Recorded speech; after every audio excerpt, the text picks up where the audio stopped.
excuse me po. May I help you po? Ano po bang bag na hanap nyo?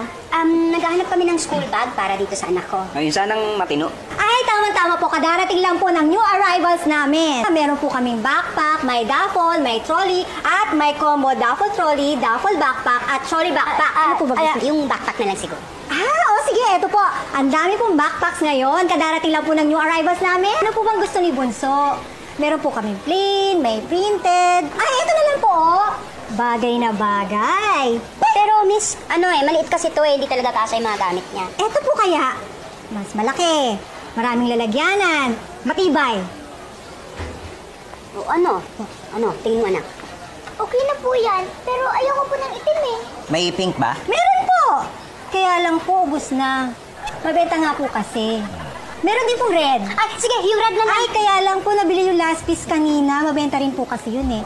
Pero meron pong dilaw. Hindi ba nabibili? Hindi pa po. Pero nasa main branch po namin. Pwede nyo naman pong balikan next week. Next week nga namin kailangan, bukod sa itim, meron pa ba kayong ibang kulay? Yung may stock pa, yung hindi pa nabibili, yung nandito mismo, sa tindahan na to, ngayong oras na to. White po. O yan, maybe white na lang. Pero di pa po ang white parang dumi. Wala akong pakialam!